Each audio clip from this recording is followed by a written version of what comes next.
Prepárense, oyentes, prepárense para adentrarnos en un misterio que ha cautivado las mentes más brillantes durante siglos. Un enigma que nos desafía, un libro que nos susurra secretos en un idioma que nadie ha podido descifrar. El manuscrito Voynich. Se imaginan un libro antiguo, bellamente ilustrado, pero escrito en un lenguaje que nadie, absolutamente nadie ha podido comprender. Sus páginas, llenas de dibujos, plantas, mapas celestes, figuras femeninas, todo envuelto en un halo de misterio. Lo fascinante de este libro no es solo su lenguaje indescifrable. No solo eso. El manuscrito Voynich está meticulosamente elaborado en pergamino. Un pergamino que ha sobrevivido al paso de los siglos. Y sin embargo, aquí estamos, sin poder comprender su mensaje. Es como si el autor nos invitara a un juego macabro, ¿verdad? Tentándonos con estas imágenes fascinantes, pero sin darnos la llave para comprender su significado. Es una posibilidad, sí, una provocación a través del tiempo. ¿Podríamos nosotros, con la información disponible hoy en día, desentrañar este secreto que ha permanecido oculto durante siglos? Para empezar, el pergamino en sí ha sido datado por carbono 14 entre 1404 y 1438. Lo que lo sitúa en pleno siglo XV. Ajá, en pleno Renacimiento, una época de grandes descubrimientos, de avances científicos, de una efervescencia intelectual. Y sin embargo, este libro, este manuscrito, nos sigue hablando en un idioma que no podemos comprender. Y aquí ya encontramos una de las primeras pistas falsas de este caso. ¿A qué te refieres? Bueno, una de las primeras teorías apuntaba a que el manuscrito era obra de Roger Bacon. Roger Bacon, el fraile franciscano del siglo XIII. Exacto, un científico, filósofo, alquimista adelantado a su tiempo. Algunos lo consideraban un mago. Pero la datación del carbono 14 descarta por completo esta teoría. Es decir, que Roger Bacon no pudo haber escrito el manuscrito Voynich. No, es imposible. Es como si el propio manuscrito nos estuviera guiando por un laberinto de pistas falsas. Un laberinto, sí, un laberinto de tinta y pergamino. Un laberinto que, por cierto, no solo se compone de tinta y pergamino. No, claro que no. La historia de la propiedad del manuscrito es casi tan enigmática como su contenido. Casi podríamos decir que es un reflejo de su contenido.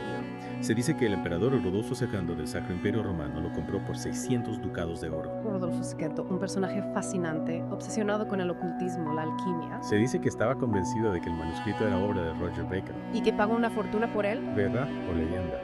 No hay registros oficiales de la transacción. Lo cual, por supuesto, alimenta aún más el misterio. Pero la historia tiene un cierto aroma a conspiración que encaja a la perfección con el aura del manuscrito, Como si cada detalle estuviera diseñado para aumentar el misterio. para mantenernos cautivos en su red de enigmas. Es cierto, y la historia no termina ahí, ¿verdad? Sabemos que el manuscrito pasó por varias manos a lo largo de los siglos. Por supuesto, como un objeto precioso, un secreto a voces, un tesoro oculto, Incluyendo las de un misterioso alquimista. un alquimista cuyo nombre se pierde en la niebla del tiempo. Y la compañía de Jesús. Los jesuitas, guardianes del conocimiento, estudiosos de lo divino y lo humano, Nombres que susurran secretos en la oscuridad, alimentando aún más la intriga, dejando su huella en el pergamino, en la historia del manuscrito. hasta que finalmente reaparece en 1912, En 1912, sí, un año crucial. adquirido por Wilfrid Voynich, de quien toma su nombre. Wilfrid Voynich, un bibliófilo, un anticuario, un hombre que dedicó su vida a la búsqueda de libros raros. Y es aquí donde la verdadera pesadilla para los descifradores comienza. El Voynich ese es el verdadero enigma. Háblanos de la escritura, de ese código que ha desafiado a criptógrafos y lingüistas por igual. Un código que se resiste a ser comprendido. ¿Qué sabemos de lo que se ha denominado Voyniches? A simple vista, parece seguir la ley de Zipf, como cualquier lenguaje humano. La ley de Zipf, que establece que las palabras más comunes aparecen con mayor frecuencia que las palabras menos comunes. Exacto, una ley que se cumple en casi todos los idiomas. Pero hay algo profundamente perturbador en su estructura. Profundamente perturbador. ¿En qué sentido? El Voynich se presenta una entropía extrañamente baja. Entropía. Para aquellos de nosotros que no somos expertos en lingüística, Claro, la entropía, en términos simples. ¿podrías explicar qué significa eso? Imagina que la entropía es una medida del desorden o la imprevisibilidad en un sistema. Desorden, imprevisibilidad. En un lenguaje normal, las letras se combinan de maneras complejas e impredecibles. Como si cada palabra fuera una pequeña explosión de creatividad. Ajá, exacto, pero en el Voynichese las combinaciones son mucho más predecibles, Más predecibles. casi como si se tratara de un código artificial. Estás sugiriendo que no se trata de un lenguaje natural, sino de un código inventado. Es una posibilidad, desde luego. Una posibilidad que nos lleva a un nuevo nivel de misterio. De hecho, esa baja entropía ha llevado a algunos a creer que todo esto es una elaborada farsa, Una farsa. una ilusión del lenguaje creada para engañar. Un momento. Antes de que nos adentremos en el terreno pantanoso de las teorías, me gustaría que volviéramos al propio manuscrito. Claro, al propio libro, al objeto físico. ¿Qué nos dicen su estructura y contenido sobre este misterio? Ahí está la clave. La clave. El manuscrito Voynich no se limita a ser un texto indescifrable. No, hay algo más. Sus páginas están repletas de ilustraciones. Ilustraciones que son tan fascinantes como desconcertantes. Y su estructura, su propia estructura, nos habla. Y hay de su estructura. Hay páginas que faltan, Páginas arrancadas, desaparecidas, secciones que parecen estar desordenadas, Como si alguien hubiera jugado con el orden original del libro. y un sistema de numeración que sugiere que el manuscrito fue reorganizado en algún momento de su historia. reorganizado. ¿Con qué propósito? Es como si alguien hubiera querido ocultar su verdadero significado aún más, enterrándolo bajo capas de complejidad. Un laberinto dentro de otro laberinto. Exactamente. Y para complicar aún más las cosas, esas ilustraciones. Esas imágenes que nos seducen y nos confunden al mismo tiempo. Hablemos de las ilustraciones. Son como ventanas a un mundo extraño, lleno de imágenes que desafían nuestra lógica. Un mundo onírico surrealista. Un mundo que parece estar a un paso de la realidad, pero que al mismo tiempo se nos escapa. Empecemos por la sección botánica. La sección botánica llena de plantas, de flores. Está repleta de dibujos de plantas que no se parecen a ninguna especie conocida. Plantas imaginarias. Algunas tienen características imposibles. Tallos que se dividen y se vuelven a unir. Raíces que crecen a partir de secciones transversales. Es como si el autor hubiera mezclado la botánica real con un delirio onírico, creando una flora fantasmagórica. Una flora que desafía las leyes de la naturaleza. Y luego están las ilustraciones astronómicas, Complejos mapas de estrellas con soles y lunas personificados. que sugieren un conocimiento profundo del cosmos. Un conocimiento que quizás no debería haber existido en el siglo XV. Espera un momento. ¿Qué? Algunas de esas constelaciones parecen representar formaciones que no se conocían en el siglo XV. ¿Es eso posible? Esa es la pregunta que nos atormenta. ¿Cómo pudo el autor del manuscrito representar constelaciones desconocidas para la ciencia de su época? ¿Estamos ante una prueba de un conocimiento astronómico perdido? Un conocimiento adelantado a su tiempo. Es una posibilidad. La piel se me eriza solo de pensarlo. Y aún hay más. Más Hablemos de las otras secciones. de esos diagramas. Cosmológicos. Figuras femeninas. Y sí, recetas. ¿Recetas para qué? Cada sección del manuscrito parece hablarnos en un lenguaje visual que no comprendemos. ¿Un lenguaje visual? ¿Un código de imágenes? Diagramas circulares que recuerdan a los mapas medievales, pero con una lógica propia. Una lógica que se nos escapa. Figuras femeninas desnudas, conectadas por una red de tubos y bañeras. Imágenes que evocan rituales alquímicos o experimentos médicos olvidados. Y páginas llenas de textos cortos, cada uno marcado con una estrella, como si se tratara de fórmulas secretas. Fórmulas que esperan ser descifradas. El manuscrito Voynich es como un rompecabezas gigante, donde cada pieza, cada imagen, cada palabra... Está diseñada para desafiar nuestra capacidad de comprensión, Un rompecabezas que nos invita a adentrarnos en un misterio sin resolver a explorar los límites del conocimiento humano. y a cuestionar todo lo que creíamos saber sobre la historia, el lenguaje y la realidad misma. Un misterio que nos atrapa, que nos obsesiona. El manuscrito Voynich, un enigma para la eternidad, es esa naturaleza fragmentaria, esa mezcla de lo familiar y lo extraño. Lo que hace que el manuscrito Voynich sea tan irresistible. Como si nos estuviera mostrando destellos de un mundo que no podemos comprender del todo, Como si nos invitara a reconstruir un rompecabezas. con piezas que no encajan.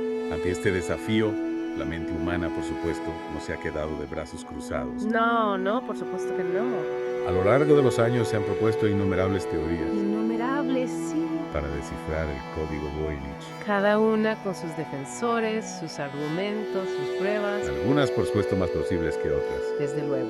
Ha habido intentos de interpretarlo como una forma de griego abreviado. Griego, sí, oculto entre los glifos, como una sombra entre las palabras. O como un cifrado basado en latín truncado. Latín sin vocales, palabras cortadas, un lenguaje mutilado. Incluso se ha especulado con la posibilidad de que sea un lenguaje artificial, Un lenguaje construido, diseñado para un propósito específico. como para registrar conocimientos que debían mantenerse en secreto, Exactamente, imagina una sociedad secreta, un grupo de alquimistas o eruditos. que utilizan este lenguaje para registrar sus descubrimientos. Sus fórmulas, sus rituales.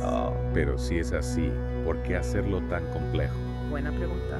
¿No habría sido más sencillo utilizar un código simple? Algo que solo ellos pudieran comprender. Quizás la complejidad es parte del secreto, ¿no crees? La complejidad como una barrera, como una prueba. Quizás el propio lenguaje es una prueba, un filtro para separar a los iniciados de los profanos. Fascinante. Y si seguimos esta línea de pensamiento, ¿Qué hay de las teorías que apuntan a lenguajes específicos? sí, los idiomas perdidos, las lenguas olvidadas. Podríamos estar ante un dialecto perdido, una lengua olvidada por el tiempo. Una de las teorías más intrigantes es la que propone que el voinichese es una forma de ucraniano antiguo. Ucraniano antiguo, pero escrito sin vocales. Ucraniano sin vocales suena casi imposible de leer. La verdad es que las pruebas son escasas. Escasas. Algunos investigadores han encontrado similitudes entre ciertos glifos del voinichese y algunas letras del alfabeto ucraniano. Pero no es suficiente para afirmar con certeza que se trata de ucraniano. No, no lo es. Claro, es como si cada paso que damos hacia la solución. Nos condujera a un nuevo callejón sin salida. ¿Y qué hay de las teorías que apuntan a un lenguaje políglota, una mezcla de diferentes dialectos? Esa es otra posibilidad, aunque aún más difícil de probar. Si el voinichese fuera una mezcla de varios idiomas, La tarea de descifrarlo se convertiría en una pesadilla aún mayor, sería como intentar resolver un rompecabezas. con piezas de diferentes cajas. ¿Te imaginas poder descifrar un fragmento, una sola palabra? Y descubrir que pertenece a un idioma completamente distinto al anterior. La frustración sería inmensa. Sin duda, y no podemos olvidar la posibilidad No, no podemos olvidarlo. de que todo esto sea una elaborada broma, Una farsa. diseñada para engañar a coleccionistas y estudiosos. Una broma pesada a través de los siglos. Pero si es así, Sí, ¿cómo pudo el autor crear un lenguaje falso que pareciera tan complejo? hay métodos como la rejilla de Cardano. La rejilla de Cardano. Cuéntanos más sobre eso. Una herramienta sencilla utilizada en el Renacimiento para crear mensajes cifrados. Una herramienta para el espionaje, Con esta rejilla se podía generar un texto aparentemente complejo, pero que en realidad se basaba en un mensaje simple. oculto bajo una serie de transposiciones. O sea que el autor del voinichese podría haber utilizado un truco, una técnica de encriptación, Para crear la ilusión de un lenguaje real. un engaño magistral. Y si tenemos en cuenta la historia del manuscrito, su paso por las manos de alquimistas, coleccionistas, personajes envueltos en un halo de misterio, La teoría del engaño cobra aún más fuerza. es como si el propio manuscrito nos estuviera susurrando al oído. ¿Qué? No te fíes de lo que ves. ¿Y qué hay de las teorías más recientes? He oído hablar de una que relaciona el manuscrito con el náhuatl. El nahuatl, el idioma de los aztecas. ¿Podría haber alguna conexión entre un texto europeo del siglo XV y una civilización precolombina? Es una teoría fascinante, pero poco probable. Poco probable. La idea principal es que el manuscrito sería un texto médico azteca, Un texto médico que habría llegado a Europa antes de la época de Colón. de alguna manera, ¿sí? Pero hay varios problemas con esta teoría. Desde luego. Para empezar, la datación del manuscrito lo sitúa firmemente en el siglo XV. Antes del contacto europeo con América, Claro, y por otro lado, aunque algunos dibujos del Voynich recuerdan a plantas y animales del Nuevo Mundo, las similitudes son superficiales. no hay ninguna prueba concluyente que demuestre una conexión real entre el manuscrito y la cultura azteca. Exactamente. Es una teoría atractiva, Sí, muy atractiva. pero que no resiste un análisis riguroso. No lo resiste. Entonces, estamos ante un callejón sin salida. No necesariamente. ¿No? La historia de la ciencia está llena de misterios que parecían irresolubles. Y que con el tiempo han sido desvelados. Quizás la clave para descifrar el voinichese se encuentre en un archivo olvidado, en una técnica criptográfica aún por descubrir, O en una nueva perspectiva. que nos permita ver el manuscrito con otros ojos. Mientras tanto, el manuscrito Voynich seguía cautivando nuestra imaginación Desafiando nuestra lógica. Y recordándonos que aún hay secretos en este mundo que esperan ser revelados. Secretos que nos invitan a seguir buscando, a seguir explorando. o a no rendirnos ante lo desconocido. Y si la clave para descifrar este enigma no estuviera en un lenguaje antiguo o en un código complejo, Sino en la propia naturaleza humana. en nuestra capacidad para observar Analizar. y conectar los puntos que a simple vista parecen inconexos. Precisamente, quizás hemos estado buscando la respuesta en el lugar equivocado. En el lugar equivocado. En lugar de obsesionarnos con el significado literal de las palabras, tal vez deberíamos prestar más atención a la estructura del manuscrito, La estructura. a la relación entre las imágenes y el texto, a los patrones que se repiten a lo largo de sus páginas. Como si el manuscrito fuera un mapa, Exacto. no de un territorio físico, Sino de un laberinto mental, un laberinto que nos obliga a cuestionar nuestras propias percepciones a explorar los límites de nuestro conocimiento. y aceptar que a veces la respuesta no es una palabra, sino una experiencia. Una experiencia que nos confronta con lo desconocido. con lo que escapa a nuestra comprensión, Quizás el verdadero valor del manuscrito Voynich no reside en su significado, sino en su capacidad para despertar nuestra curiosidad. para recordarnos que aún hay misterios en este mundo que esperan ser desvelados, Misterios que nos desafían, que nos invitan a la aventura. y que la búsqueda de esos misterios es, en sí misma, una aventura apasionante. Una aventura que nos lleva a través de la historia, ¿La ciencia? el arte. ¿La filosofía? Un viaje sin mapa, sin destino fijo. ¿Qué crees que pasaría si de repente mañana mismo alguien anunciara que ha descifrado el manuscrito Voynich? Si de pronto el misterio se resolviera, Se desvanecería la magia. ¿perdería el manuscrito su poder de fascinación? Es una pregunta interesante, personalmente. Creo que el descubrimiento del significado literal del voynichese no haría más que abrir nuevas puertas, nuevos misterios. Nuevas puertas, nuevos misterios. La comprensión del lenguaje nos permitiría acceder a un nuevo nivel de lectura. Pero no agotaría la riqueza del manuscrito. Seguiríamos preguntándonos quién lo escribió, con qué propósito, qué tipo de mente era capaz de concebir un mundo tan complejo y extraño. El manuscrito Voynich es como una caja de Pandora, una vez abierta. No podemos volver a cerrarla, Sus secretos se expandirían por el mundo. cambiando nuestra forma de ver la historia, El lenguaje. la propia realidad. Y quizás, solo quizás, en ese torrente de nuevos conocimientos, encontraríamos respuestas a preguntas que ni siquiera sabíamos que nos estábamos haciendo. El manuscrito Voynich nos invita a un viaje sin destino fijo, Un viaje hacia lo desconocido. donde cada paso nos acerca a la vez al misterio y a nosotros mismos. Y quién sabe, quizás tú, que nos escuchas, seas quien finalmente encuentre la llave que abre todas las puertas. La Biblioteca Beinecke ha digitalizado el manuscrito. Y está disponible para que cualquiera pueda explorarlo online. Anímate a sumergirte en sus páginas, a dejarte llevar por la fascinación de lo indescifrable.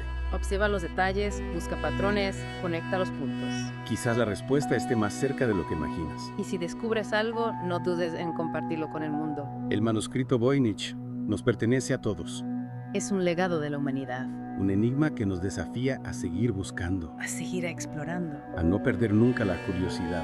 Hasta la próxima inmersión, queridos oyentes. Que el misterio os acompañe.